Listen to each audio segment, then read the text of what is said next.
Hi friends, welcome to my channel. AP రాష్ట్ర వ్యాప్తంగా ఈ ఆగస్టు నెలలో ప్రారంభించబోయే అన్ని ముఖ్యమైన పథకాలకు సంబంధించిన పూర్తి ఇన్ఫర్మేషన్ అనేది వీడియోలో అయితే తెలుసుకుందాము. ముఖ్యంగా మహిళలకు, రైతులకు, తల్లులకు అయితే కనుక వివిధ కొత్త సంక్షేమ పథకాలను అయితే కనుక ప్రారంభించబోతున్నారు. సో ఎవరెవరికి ఏ పథకాలు ప్రారంభించనున్నారో దానికి సంబంధించిన పూర్తి ఇన్ఫర్మేషన్ అనేది వీడియోలో అయితే తెలుసుకుందాము. వీడియోని అయితే స్కిప్ చేయకుండా చివరి వరకు చూడండి. వీడియోలోని ఇన్ఫర్మేషన్ నచ్చినట్లయితే ఛానల్ని సబ్స్క్రైబ్ చేసుకోండి. అలాగే చాలామంది వీడియోస్ చూస్తున్నారు కానీ లైక్ చేయట్లేదు. మీరు ఎన్ని లైక్స్ చేస్తే నాకు అంత సపోర్టివ్ ఉంటుంది. వీడియో కూడా ఎక్కువ మందికి రీచ్ అవ్వడం జరుగుతుంది. వీడియో యూస్ఫుల్ అనిపిస్తే మీ ఫ్రెండ్స్ అండ్ ఫ్యామిలీ మెంబర్స్కి మన వీడియోస్ని అయితే షేర్ చేసి నాకు సపోర్ట్ చేయండి. ఇక లేట్ చేయకుండా టాపిక్లోకి అయితే వెళ్ళిపోదాము. సో ఏపీ రాష్ట్ర వ్యాప్తంగా సీఎం చంద్రబాబు నాయుడు గారు అయితే కనుక ఏపీలో మనకు సరికొత్త పథకాలను అయితే కనుక ప్రారంభించబోతున్నారు. ఈ ఆగస్టు నెలలో అయితే కనుక వివిధ కొత్త పథకాలను అయితే ప్రారంభించడం జరుగుతోంది. సో ఏ పథకాలు ఉండబోతున్నాయి అనేది అయితే తెలుసుకుందాం. ముఖ్యంగా ఈ పథకాల ద్వారా అయితే కనుక మనకు రైతులకు, తల్లులకు, మహిళల బ్యాంక్ ఖాతాలకి అయితే కనుక డబ్బులు అయితే జమ చేయబోతున్నారు.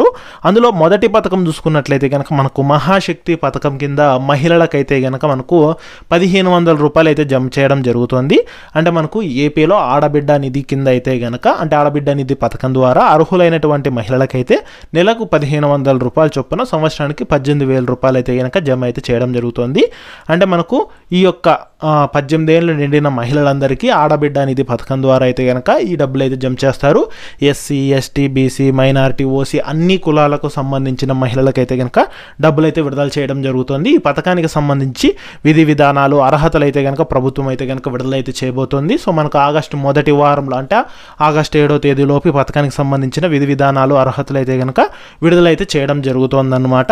ఇక తర్వాత రెండో పథకం చూసుకున్నట్లయితే ఏపీలో ముఖ్యంగా రైతులకు సంబంధించి అనమాట. సో ఏపీలో రైతులకు ఈ యొక్క అన్నదాత పథకం కింద అయితే కనుక అర్హులైనటువంటి రైతులకు సంవత్సరానికి 20,000 రూపాయలు అనేది అయితే కనుక జమ చేయడం జరుగుతుంది. అంటే మనకు విడతల వారీగా అయితే కనుక ఈ పథకానికి సంబంధించిన నిధులు విడుదల చేస్తారు.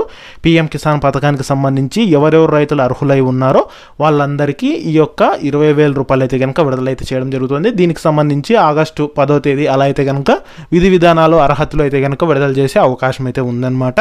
ఇక తర్వాత ముఖ్యంగా చూసుకున్నట్లయితే ఏపీలో మనకు మహిళలకు ఉచిత బస్సు ప్రయాణం పథకాన్ని అయితే ప్రారంభించబోతున్నారు. అంటే మనకు ఈ యొక్క తెలంగాణ, కర్ణాటకలో మహిళలకు ఏ విధంగా ఉచిత బస్సు ప్రయాణం పథకం అమలవుతోందో అదేవిధంగా ఏపీలో కూడా అయితే కనుక మహిళలకు ఉచిత బస్సు ప్రయాణం పథకాన్ని అయితే అమలు అయితే చేయబోతున్నారు. మనకు ఆగస్టు 15వ తేదీన ఈ పథకాన్ని ప్రారంభించే అవకాశం ఉన్నట్లు ఇదివరకు అయితే కనుక మంత్రి తెలియజేయడం జరిగిందనమాట. సో అందులో భాగంగానే ఈ ఆగస్టు 15వ తేదీన అయితే కనుక మహిళలకు ఉచిత బస్సు ప్రయాణం అయితే కనుక ప్రారంభించే అవకాశం అయితే ఉంది. ఇక తర్వాత అలాగే చూసుకుంటే అదే రోజున మనకు అన్నా క్యాంటీన్లు కూడా ప్రారంభిస్తామని అయితే కనుక ఇదివరకు అయితే చెప్పడం జరిగింది. ఇక ఆ తర్వాత పథకం చూసుకున్నట్లయితే ఏపీలో తల్లులకు సంబంధించి అనమాట. సో ఏపీలో తల్లికి వందనం పథకం కింద అర్హులైనటువంటి స్కూలుకు వెళ్ళే విద్యార్థులకు ఒక్కొక్కరికి 15,000 రూపాయల చొప్పున ఇంట్లో ఎంతమంది విద్యార్థులు ఉంటే అంతమందికి అంటే ఒకరుంటే 15,000, ఇద్దరుంటే 30,000, ముగ్గురుంటే 45,000 రూపాయలు అయితే జమ చేయడం జరుగుతుంది. ఈ పథకానికి సంబంధించి అంటే ఇదివరకు ఏపీలో అమ్మఒడి పథకం ఉంటే దాని ప్లేస్లో తల్లికి వందనం పథకం కింద అయితే కనుక తీసుకొని రావడం జరిగింది. సో ఈ రకంగా డబ్బులు అయితే జమ చేస్తారనమాట. దీన్ని మనకు ఆగస్టు 20వ తేదీ అలా అయితే కనుక విధి విధానాలు, అర్హతలు అయితే కనుక విడుదల చేసే అవకాశం అయితే ఉందన్నమాట. ఇక తర్వాత పథకం చూసుకున్నట్లయితే ఏపీలో మనకు ప్రతి కుటుంబానికి దీపం పథకం కింద సంవత్సరానికి ఉచితంగా 3 గ్యాస్ సిలిండర్ల పంపిణీ అయితే చేయడం జరుగుతుందన్నమాట. అందులో భాగంగానే చూసుకున్నట్లయితే కనుక సో ఒక సిలిండర్ ధర దాదాపుగా 850 రూపాయలు ఉంది. 3 సిలిండర్ల ధర చూసుకున్నట్లయితే 2,500 రూపాయలు అనేది ఒక కుటుంబానికి ఉచితంగా అయితే కనుక అందించడం అయితే జరుగుతుంది. సో మనకి ఇదేంటంటే కనుక ఆగస్టు 22వ తేదీ అలా అయితే కనుక ఈ పథకానికి సంబంధించిన విధి విధానాలు అయితే కనుక విడుదలైతే చేయడం జరుగుతుందన్నమాట. ఇక తర్వాత పథకం చూసుకున్నట్లయితే కనుక ఏపీలో ముఖ్యంగా మనకు మహిళలకు సంబంధించి అనమాట అంటే డ్వాక్రా మహిళలకు సంబంధించి 0 వడ్డీ రుణాలను అయితే కనుక అందించబోతున్నారు. అంటే మనకు ఈ యొక్క డ్వాక్రా మహిళలకు 10 లక్షల రూపాయల వరకు వడ్డీ లేని రుణాలు అయితే కనుక అందించడం అయితే జరుగుతుందన్నమాట.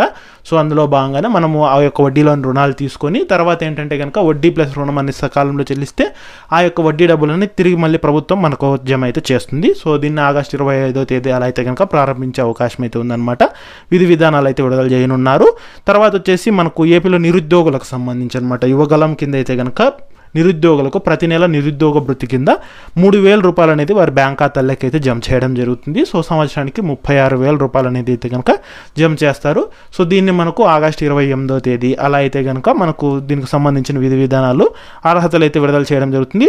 వీటితో పాటు ముఖ్యంగా ఏంటంటే కనుక మనకు ఏపీలో సో వాలంటీర్ల జీతాల పెంపు అనమాట. సో వాలంటీర్లకు సంబంధించి కొత్త రిక్రూట్మెంట్ చేసుకోవడము, అదేవిధంగా వాలంటీర్లకు 5,000 ఇస్తున్న జీతాలను 10,000కి అయితే కనుక పెంపు చేయడం జరుగుతుంది.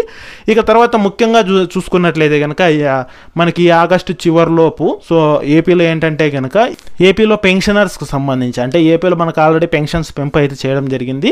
సో మనకు 4,000 అయితే పెన్షన్స్ అయితే ఇస్తున్నారు. అదేవిధంగా పెన్షన్ అర్హత వయసును కూడా అయితే కనుక తగ్గింపు చేస్తామని అయితే చెప్పడం జరిగిందనమాట.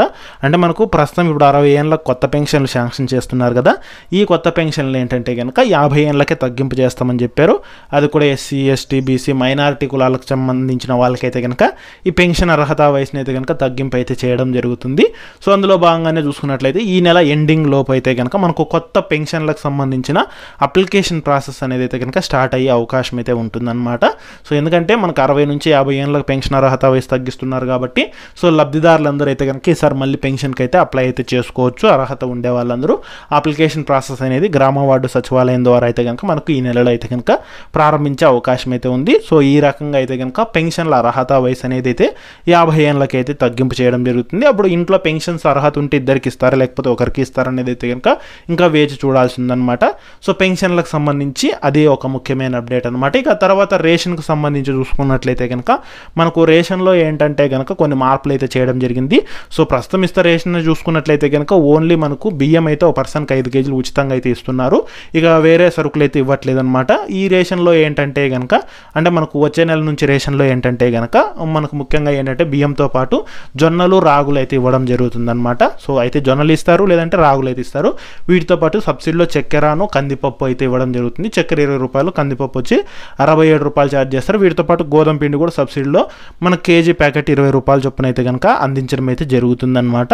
సో ఈ రకంగా రేషన్ పంపిణీలు అయితే కనుక కొన్ని కొత్త రూల్స్ అనేది తీసుకొని రావడం జరుగుతుంది. అంతేకాకుండా ఇక నుంచి వచ్చే పండుగలకు సంబంధించి పండుగ కానుకలు కూడా అంటే ఇదివరకు మనకు సంక్రాంతి కానుక, రంజాన్ తోఫా, అదేవిధంగా క్రిస్మస్ కానుక ఇట్లాంటి పండుగల కానుకలు అయితే కనుక రేషన్లు ఇచ్చేవాళ్ళు కదా. సో వాటన్నిటిని ఇక నుంచి అయితే కనుక ఇస్తామని అయితే కనుక చెప్పడం జరిగింది. సో ఇది మనకి ఆగస్టు నెలలో అమలయ్యే పథకాలకు సంబంధించిన అప్డేట్స్ అనమాట. ఈ పథకాలకు సంబంధించి కొంచెం అటు ఇటుగా మనకు విధి విధానాలు కానీ అర్హతలు కానీ విడుదల చేసే అవకాశం అయితే ఉంటుంది. సో అప్డేట్స్ అనేది అయితే కనుక ఎప్పటికప్పుడు అయితే కనుక చేంజ్ అవుతూ ఉంటాయన్నమాట. కొత్త అప్డేట్స్ అనేది అయితే కనుక వస్తూ ఉంటాయి. సో దానికి సంబంధించి ఏ చిన్న అప్డేట్స్ వచ్చినా సరే నేను మన ఛానల్లో అయితే తప్పకుండా అయితే పోస్ట్ చేస్తూ ఉంటాను. ఆ యొక్క అప్డేట్స్ అనేది మీరు మిస్ కాకుండా ఉండాలంటే కనుక ఛానల్ని సబ్స్క్రైబ్ చేసుకోండి, రెగ్యులర్గా అయితే ఫాలో అవ్వండి.